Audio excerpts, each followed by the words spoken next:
And again, Merry Christmas to one and all. You know, every birth is a sacred moment filled with the miraculous wonder of life, of a divine creation. Every child is a blessed child, bringing light and love into the world. Their spirits into expression here on earth. And today we gather to celebrate the birth of Jesus Christ. The teachings of Christ continue to inspire and guide us even in these challenging modern times. For many of us, Jesus serves as a master teacher, a shining example of wholeness, and compassionate wisdom, our own Prince of Peace. The teachings of Christ are made even more powerful because he helped us to understand that the kingdom of heaven is here and now. The kingdom of heaven is here and now. And that God expresses through us and as us, helping us to understand that we too can demonstrate love, loving spirit in action. His story becomes our own as we begin to witness the original blessings given to each of us at birth. As we begin to honor the spiritual powers with which God has gifted each and every one of us. From him, we can learn to hold all life as sacred. We begin to expect miracles in the making. And we listen to the song of the angels. And on a day like this, we begin to sense the glory and the belief of Christ consciousness. I wish to share something with you today, something that helps me to sense the glory of Christ's birth in a very real and simple and yet exquisitely beautiful way. A message of hope. I would like to read today a passage written by a wonderful Unity teacher and writer, James Dillett Freeman. James Dillett Freeman began working with the Fillmores, our Unity founders, in the early 1900s, and continued his powerful work until his passing. He, James Dillett Freeman, was the author of the prayer of protection that we say at each of our Unity services. when I was growing up, I may have shared with some of you, I saw his picture on so many of my mother's Unity materials, um, with his radiant smile and his long white beard. I wasn't sure, to be honest, as a child, if it was a man or if it was Santa Claus. And I wasn't sure there was much of a difference between the two. Those pictures were everywhere, and I held them in my heart as a child, and I hold them in my heart today. He had the ability to look within, like childlike wonder at all the world. And that is what he shared with us, to look at the world with childlike wonder, especially in this time of the Christmas story. I would like to share with you a writing by one of my heroes, James Dillett Freeman, entitled, "I Am Filled with Wonder." Every time I read the Christmas story in the Bible, I am filled with wonder, he wrote. No more about the event itself than about those who had a role to play in it. Have you ever imagined what it would be like to have been one of them on that night? What would you have felt? What would you have thought? What must the shepherds have thought out there on the empty plains and hills, tending to their sheep in the lonely night, when suddenly the skies were filled with shining hosts of singing angels? They had to have been simple country people. If they had been sophisticated city dwellers, they might not have been able to embrace. They might have been too skeptical to accept such heavenly visitors. When the heavens opened and the shining hosts poured singing forth, and the shepherds listened, they had to have had great faith to believe, and then to have the courage to follow.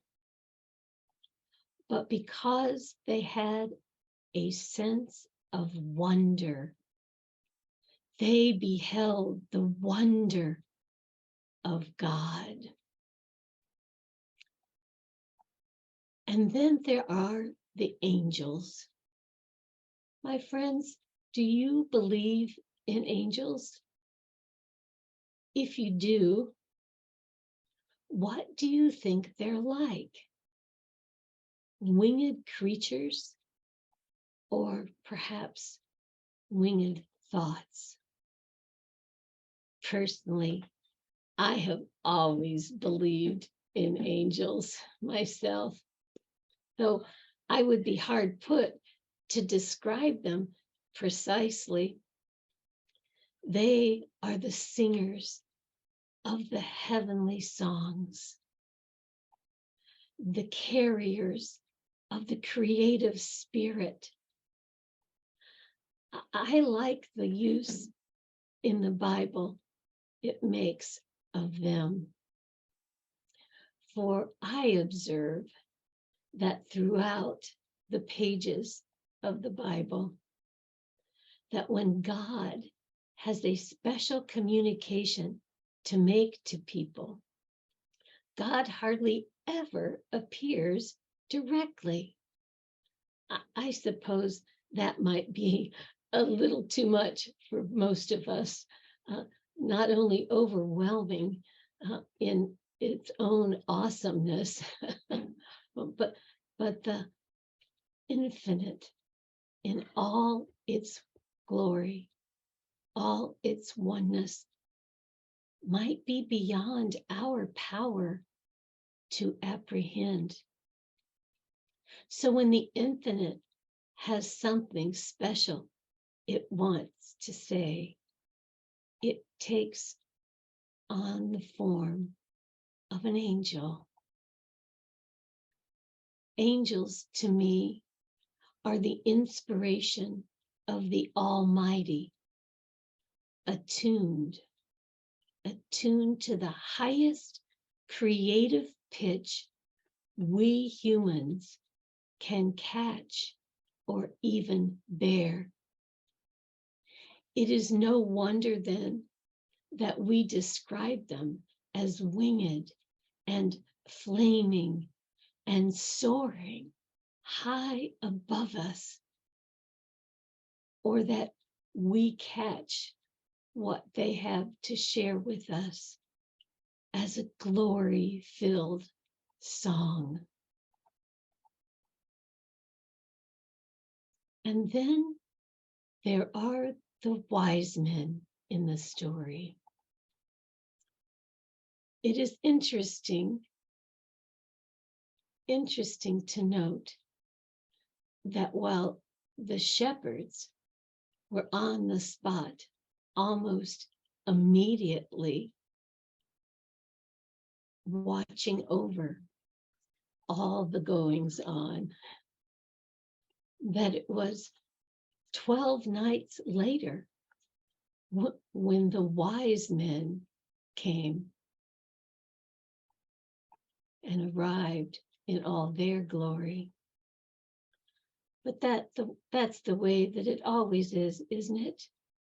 Simple faith can go directly toward what it seeks and may even hit the mark without taking precise aim.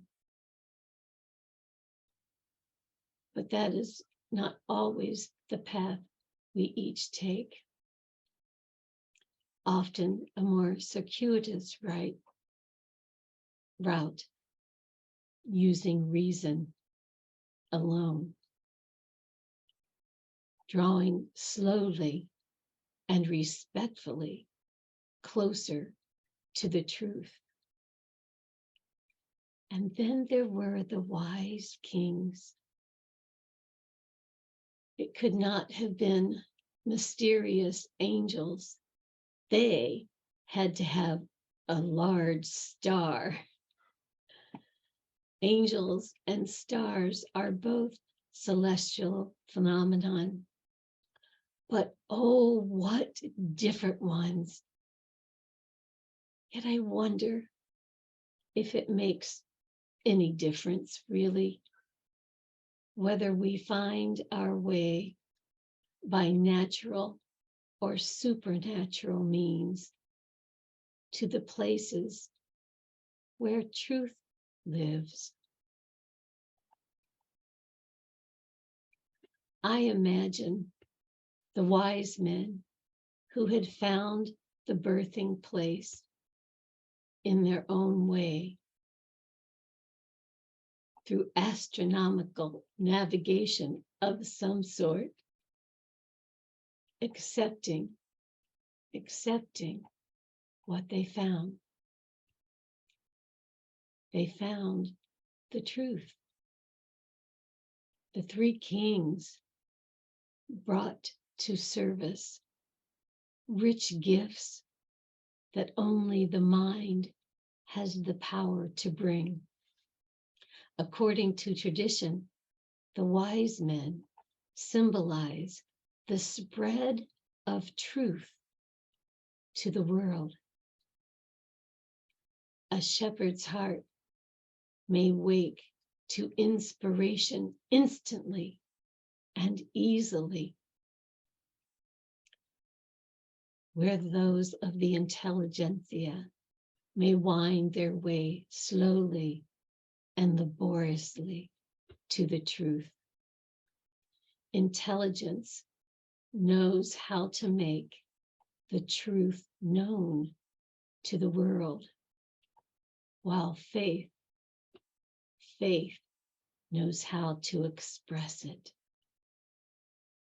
I have often thought of the wise men, the illustrious royalty of the intellect, depending on their learning and scientific lore, traveling through long, dark nights to the stable to find a baby lying in a manger and kneeling beside the cattle on the stable floor. Now that is a very long way for the mind to go. Yet, is this not the journey we all have to take to find every truth, every original, creative insight? And then there were the simple cattle. Sometimes in our human pride, we forget that there must have been there in the stable where the child was born after all. We have always liked that part of the story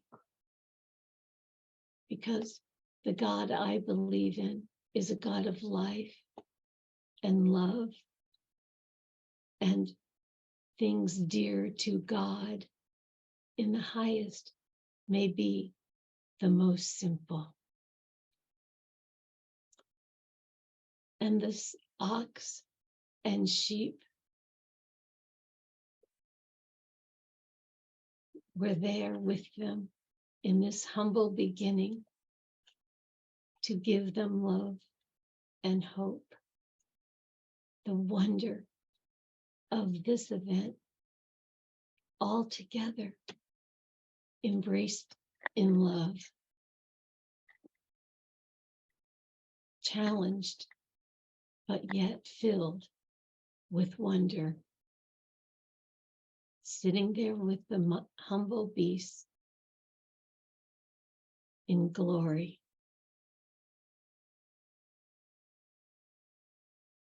The ox in the manger, the horses, the little child, simple and yet magnificent. Does it not touch each of our hearts, bringing us a miraculous feeling? And finally, there is the Holy Family. First of all, of course, Joseph. We pay so much attention to Madonna and child that sometimes we almost forget that he was even there. Firstly, I have a great deal of empathy for Joseph. I can only imagine how he might have reacted as a person betrothed to a young woman and perhaps already deeply in love with her, a young woman with child, a child of God nonetheless. Well, that would have taken a mighty strong person to accept, to understand, to embrace. Joseph must have been very, very much in love with Mary. That's the only thing that makes the story possible. He learned to accept this child of God and learned to love this child as his own. For what makes a child your own. Surely it is not just an accident of birth, as much as a journey of love.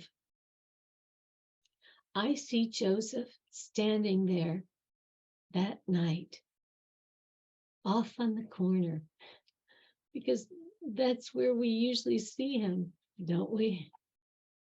Off in the corner, but steady, presently, strongly, caring for mother and child. But as far as we know, he was the only helper there when the baby was born. He must have assisted Mary to bring baby Jesus into the world. He must have been a very understanding man, a patient man. All birth attendants need to be both.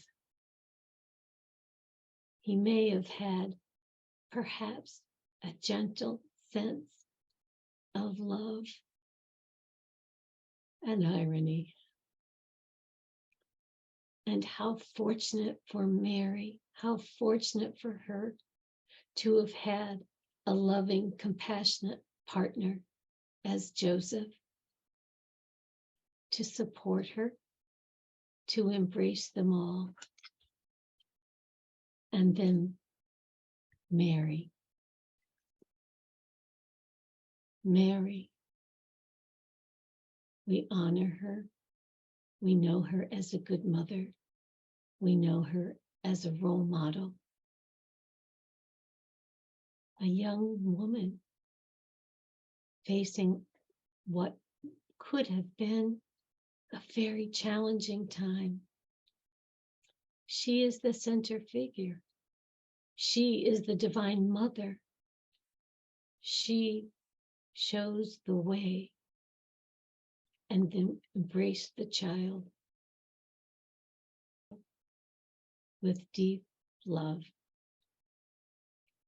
She was very young when she was with child, but yet her love and maturity shine forth. That must have been quite a thing to believe that you had given birth to a child with such a future. But it was with love and tenderness that they embraced one another and prepared their child for what was ahead. We have much to give thanks for this young mother, and we hold in wonder this story, the story of love and great tenderness. And don't we all look to the future with expectations and hope as Mary had? I have a feeling that every mother stands in all of the responsibility and also the overwhelming sense of joy and pride as she gazes out at her child. May we all have that sense of wonder, of trust, seeing a radiant child at each birth. In this story, the Spirit of God is expressing as a person the infinite in an infant. Let us all have such understanding, such eyes to see that in each and every birth. We give thanks for this story, for this infinite love, for this child that has become our way shower, let us give thanks on this day for the wonder, for the love, for the faith that has been demonstrated through this Bible story. Knowing, again, as we return to our world, that we are each and every a privileged, gifted, wonderful child of God. Each and every day, we progress in our knowledge, our wisdom, and our ability to share our love and our gifts with one another. And for that, we can have vibrant hope for the future, for those who come after us, sending our love through them into the future. So this is my prayer for this Christmas. May there always be room in your heart for divinity to find a birthing place. May you be, as the angels were, full and courageous, as brave as the shepherds, as wise as the kings, as humble as the cattle, as compassionate as Mary, and as understanding as the Father. For we're each blessed souls here on earth to share our love as the Christ child learned to do through his. God bless you all on this sacred day. Namaste.